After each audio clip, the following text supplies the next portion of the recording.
My icy husband David is a human carrying alien genes.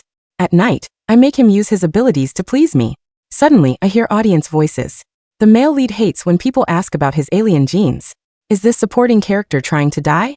Asking 3 times in one night. The supporting character has such low EQ. No wonder nobody wants to tell her the truth.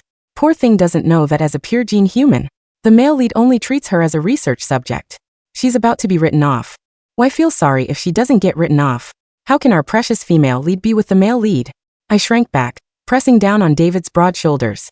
I won't ask anymore. Your turn to lie down. You sure?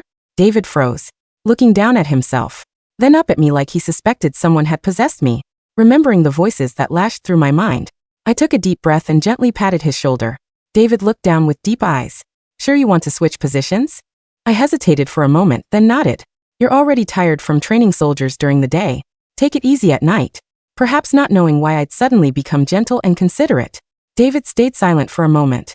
Later he asked quietly, so thoughtful. Even though he hadn't adapted to this change, he still gently wrapped his arm around my waist, supporting himself with one hand on the bed as we switched positions. I pressed against his firm, beautiful muscles looking down at his face so close to mine, and swallowed hard. I had to admit David not only had a great body, but also a devastatingly handsome face. Sharp, rugged features balanced perfectly with his cool temperament, pleasing to the eye, making me eager to try. Before I could do anything, voices rang in my head again. Supporting character, Sarah is such a shallow woman.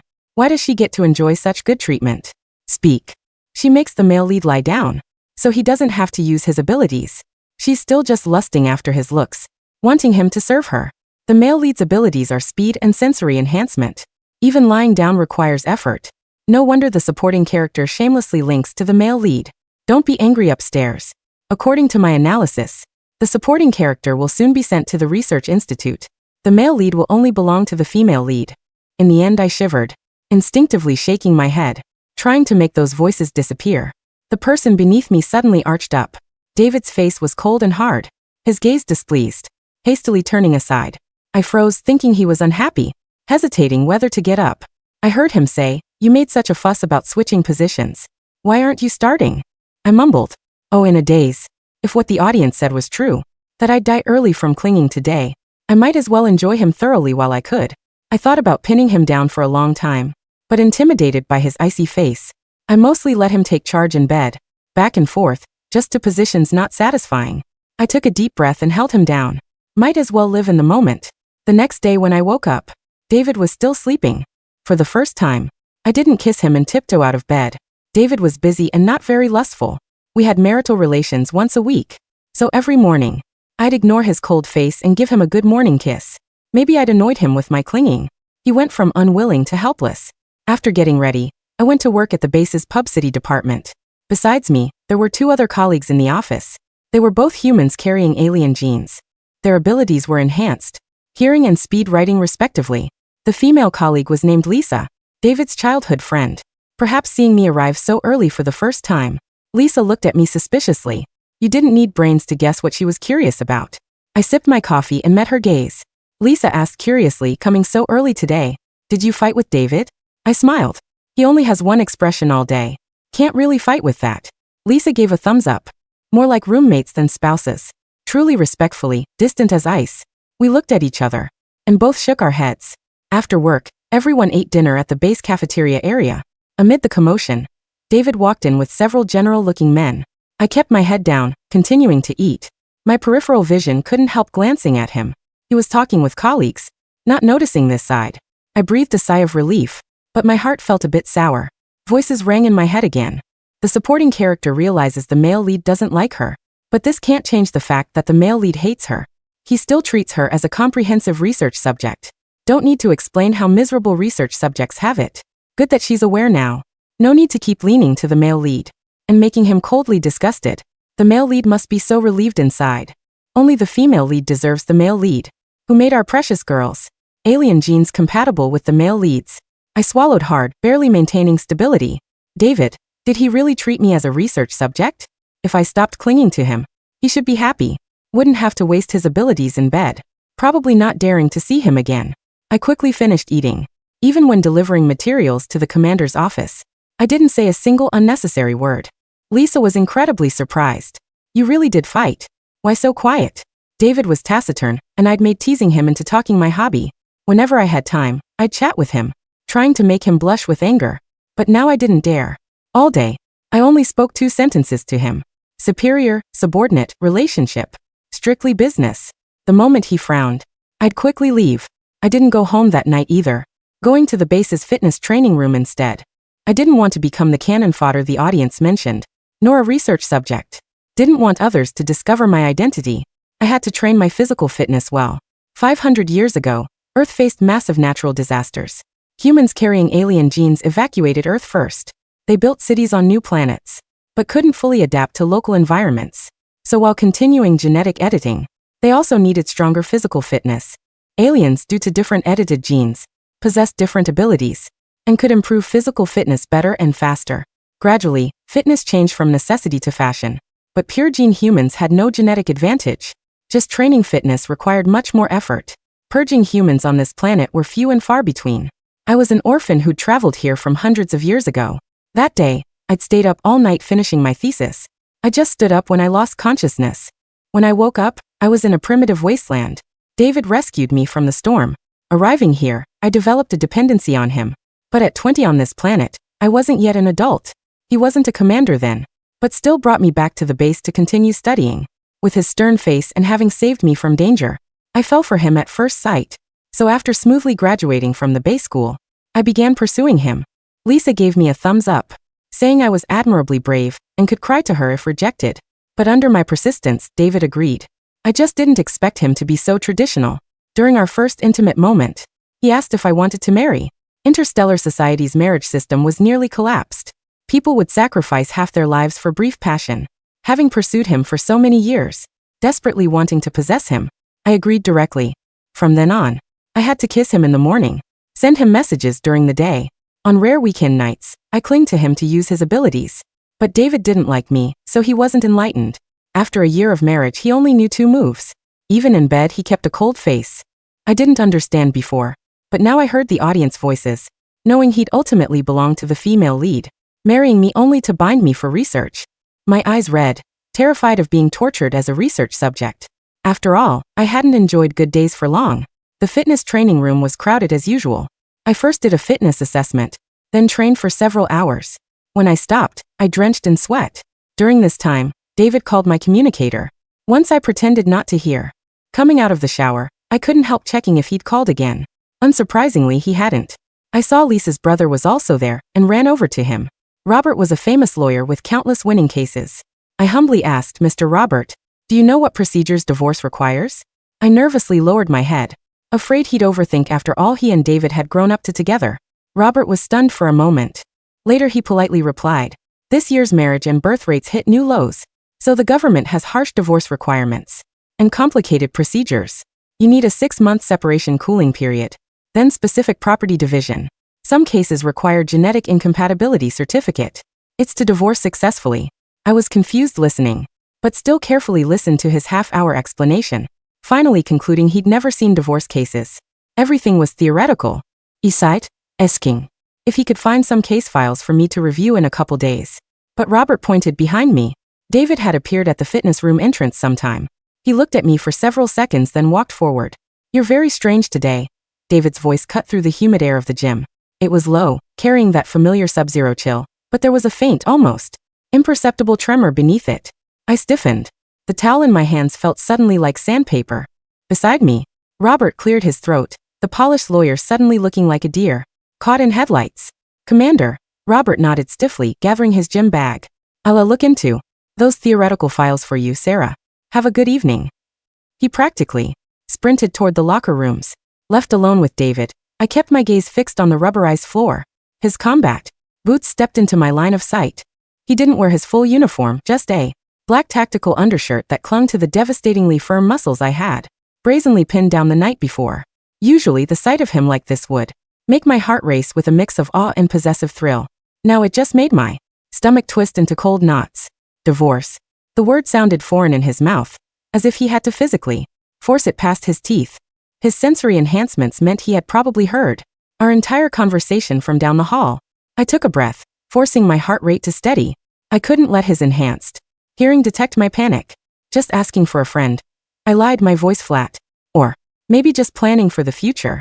The survival rate of pure gene humans on this planet isn't great, right? Especially those who outlive their usefulness. David's brow furrowed, a sharp crease marring his perfect, statuesque features. What are you talking about? Whose usefulness? Before he could step closer, the shrill, echoing voices flooded my mind again. Oh my god, the supporting character is actually trying to play hard to get. Look at the male lead's face, he's so annoyed. He probably thinks she's throwing a tantrum to get more attention. She knows about the pure gene research. Impossible. The author hasn't written that reveal yet. Ugh, just let her divorce him so Alara can show up already. The genetic resonance between David and Alara is the real deal. The name Alara struck me like a physical blow. A female lead. A genetic match. A real partner, not a primitive Earth relic kept around as a lab rat. I looked up, meeting his deep, icy eyes. For a fraction of a second, I thought I saw a flash of genuine hurt in them, but I quickly blinked it away. Don't be stupid, Sarah, I told myself. The audience knows the plot. You don't. Nothing, I said, sidestepping him. I'm tired. I'm going to the dorms. His hand shot out, catching my wrist. His grip was entirely controlled, not tight. Enough to bruise, but immovable. The heat of his palm burned through my sweat-dampened skin. We have a house, David stated, his jaw tight. You don't sleep in the dorms. I do tonight, I replied, staring at his hand until he slowly, reluctantly let go. You're tired from training soldiers. I'm tired from training myself. I need space. I didn't wait for his reply. I walked out of the gym, my back straight, expecting him to follow. But he didn't. When I glanced back through the glass doors, he was standing exactly where I left him, staring at his own empty hand, as if he didn't recognize it. The next 3 weeks were a masterclass in psychological warfare. I moved into a small single dorm, near the publicity department. I stopped sending him morning texts. I stopped waiting for him outside the command center. I stopped being the desperate, clinging girl who thought a cold shoulder was just a puzzle to be solved. At work, Lisa was driving me insane. Okay, this isn't a fight, she whispered. One afternoon, peering over her monitor. This is a cold war. David has been walking around the base looking like someone murdered his favorite dog. Snapped at a lieutenant yesterday. David snapped. He doesn't have emotions to snap with. He's just stressed, I muttered, typing furiously on my terminal. The alien beast activity near the northern perimeter is spiking. No, he's stressed because his wife packed her bags, Lisa countered. She lowered her voice. Sarah, you know his sensory enhancement makes him hyper-aware, right? Do you have any idea what it does to him when his anchor suddenly severs contact? I paused. Anchor. Lisa blinked, looking suddenly guilty. Nothing. Just alien gene stuff. Forget it. Before I could press her, the heavy blast doors of the department hissed open. The air in the room seemed to shift. A woman walked in, flanked by 2 base commanders. She was tall, radiant, with sleek silver blonde hair and eyes the color of a nebula. Her uniform was crisp, bearing the insignia of the Advanced Genetic Research Division. The voices in my head erupted into a deafening cheer. Alara is here. Ah, the female lead is finally here. Look at her. The only one with S-class sensory manipulation genes. A perfect match for David's S-class physical enhancements. Finally, the main plot begins. Goodbye, Sarah. Don't let the airlock hit you on the way out. I felt the blood drain from my face. It was real. Everything the voices said was real. Attention everyone, the senior commander announced. This is Dr. Alara Vance. She will be leading the new bioresonance project. Publicity, I want a full profile on her integration into our base. Alara smiled, a confident, predatory curve of her lips. Her eyes scanned the room and landed on me. I look forward to working with you all, she said, though her gaze felt like a laser dissecting my pure, unedited human DNA. Later that day, in the cafeteria, the nightmare materialized. I was sitting alone in the corner, forcing nutrient paste down my throat, when the heavy silence of the room signaled his arrival. David walked in. But this time, Alara was walking right beside him. She was speaking animatedly, gesturing with her hands. David's face was as impassive as ever, but he was listening. He even gave a slight nod. They're discussing the resonance sync. The voices squealed. He's never nodded at Sarah like that. Pure professional respect turning into love. This is the best slow burn. I couldn't take it. I stood up so fast my chair scraped violently against the metal floor. The sharp noise echoed, and immediately, David's head snapped toward me. His eyes locked onto mine across the crowded room. I didn't wait. I dumped my tray and practically ran out the back exit. I made it to the quiet corridor of the botanical sector before I had to stop and lean against a hydroponic tank, gasping for air. The damp, earthy smell of the plants grounded me slightly. Running away from your own husband? A smooth voice echoed. I turned. Alara was standing at the end of the hall. She must have followed me. Up close, her genetic perfection was even more intimidating. I'm not running, I said, straightening my posture. Just done eating. Alara tilted her head, her nebula eyes narrowing. You're the pure gene anomaly. Sarah, I read your file. Or rather, the file Commander David keeps highly classified. She smirked. It's fascinating. You have absolutely no genetic adaptations. Your telomeres are degrading at a standard Earth rate. By the standards of this planet, you'll start aging rapidly in about 5 years. And yet David married you. We love each other. I lied, though the words tasted like ash. Please, Alara scoffed, taking a step closer. He's an S-class mutant. His instincts demand an equal. He married you because you're an artifact. A control group. I've seen the requisition forms he signs for your medical checkups. He's studying your biological decay. But don't worry, now that I'm here he won't have to rely on a dying relic for his anchor. The voices chimed in, gloating. So true. Alara dropping the facts. The supporting character looks like she's going to cry. Pathetic. If he wants to study me, he can do it through a divorce lawyer, I said coldly. I pushed past her, refusing to let her see my hands shaking. I needed proof.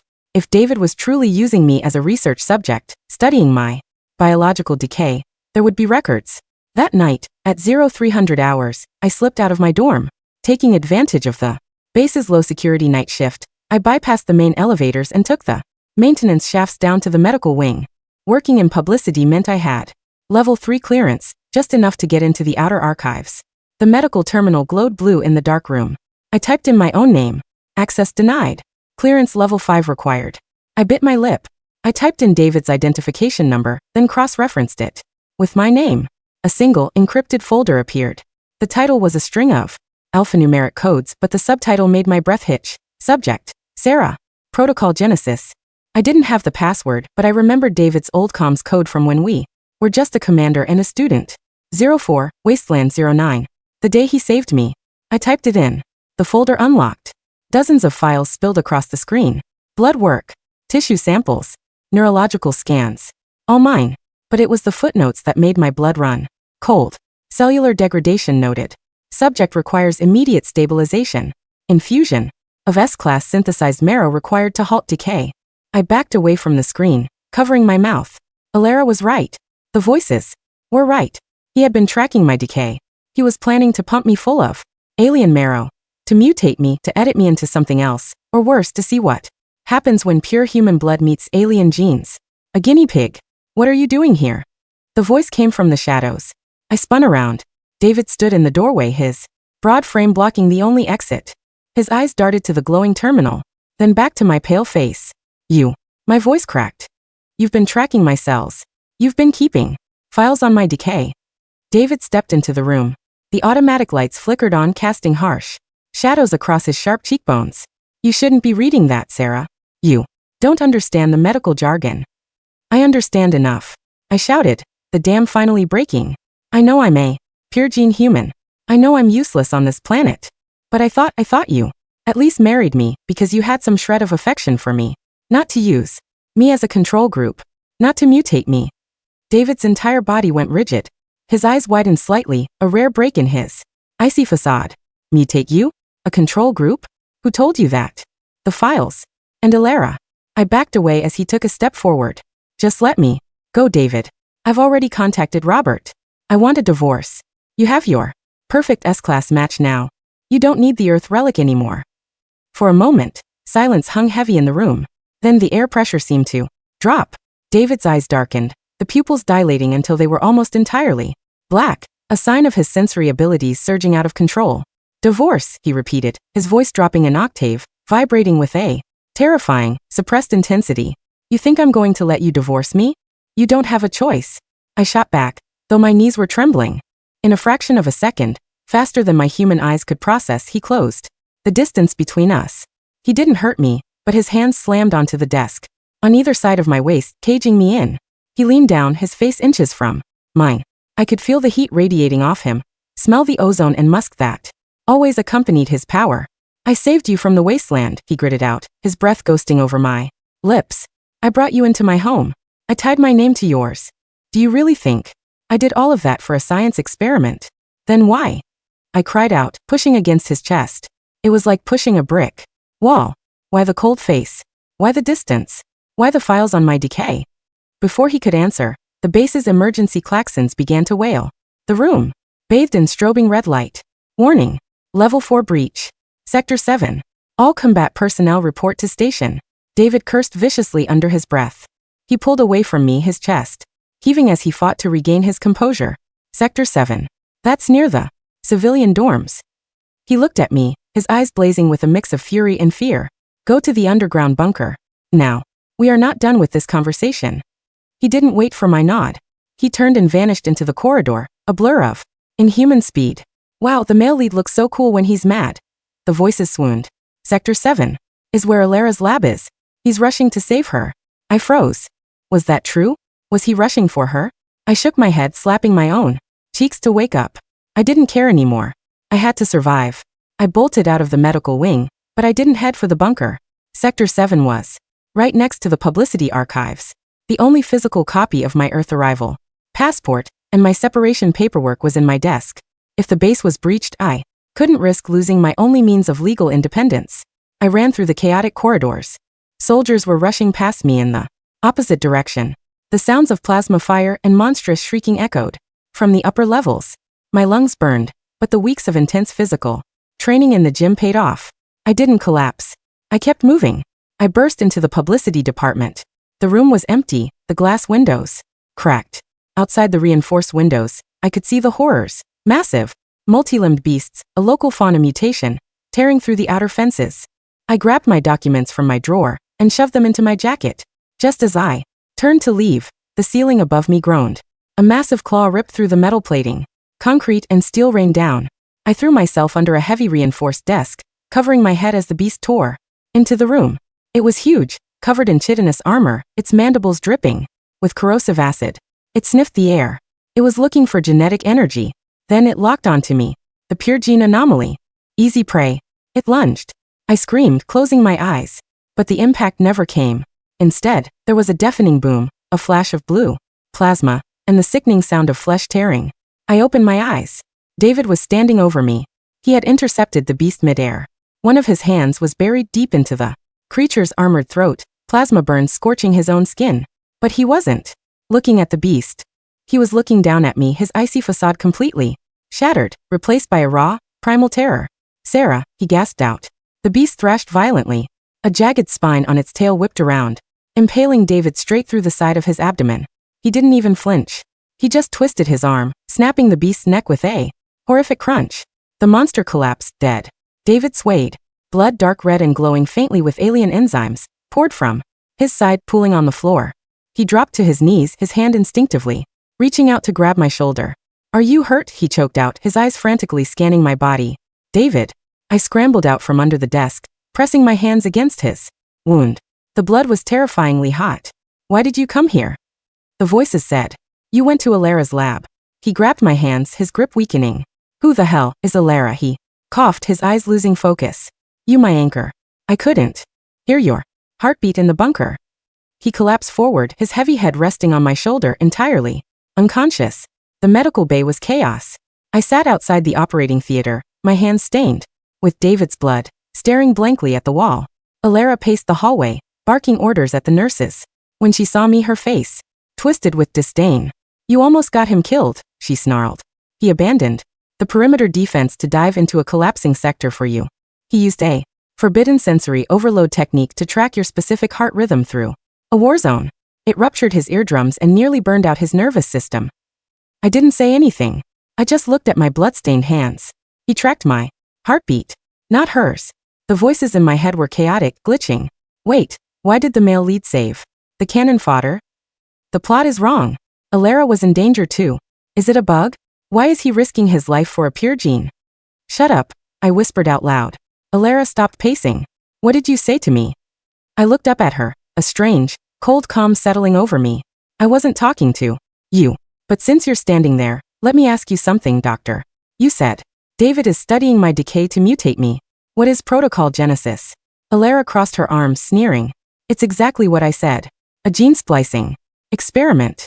He's synthesizing S-class marrow to inject into a pure gene subject to see if it stabilizes cellular decay.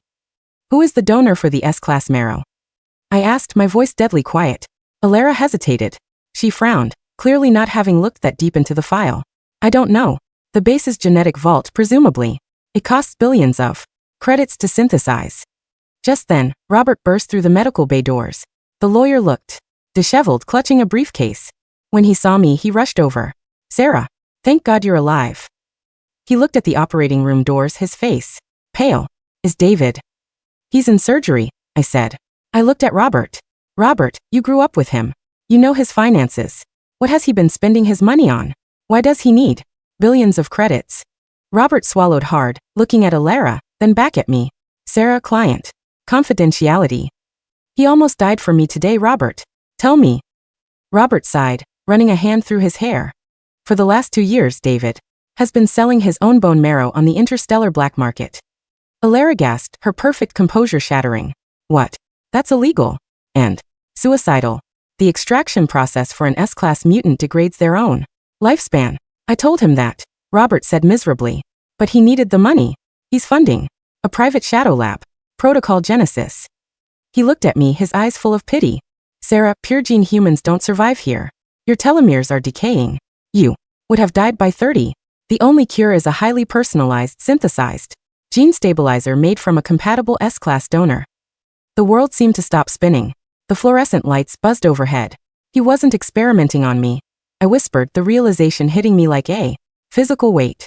He was trying to cure me, using his own body. He loves you, Sarah, Robert said softly. He doesn't know how to be human. He spent his whole life as a weapon. When you started pulling away, when you asked me about divorce, I've never seen him so terrified. The voices in my head fell completely, utterly silent. For the first time since they appeared, there was no commentary, no sneering, no plot predictions, just a heavy, defeated static. I stood up, walking right past a stunned Alara, and pressed my hands against the glass of the operating room. You stupid, icy, beautiful idiot, I thought, tears finally spilling over my lashes. You let me think you hated me, just to hide that you were killing yourself to save me. 3 days later, David woke up. I was sitting in the chair next to his bed, pretending to read a datapad. The moment his fingers twitched, I dropped it. He opened his eyes slowly. The deep, icy blue was clouded with painkillers. He blinked, adjusting to the light, and then he saw me. Instantly, he tried to sit up. Sarah, don't move, I ordered, standing up and pressing a hand to his uninjured chest. You have a hole in your side. He fell back against the pillows, breathing heavily. He looked at my face, searching for, I didn't know what. Anger? Disgust? I'm sorry, he rasped, his voice raw. I failed. Failed at what? I asked softly. I couldn't finish the serum in time. He looked away, staring at the ceiling, his jaw tight. I know you found the files. I know you hate me for keeping it a secret. You think I view you as a subject. But I didn't want you to know you were dying. I wanted to fix it before you ever had to be afraid.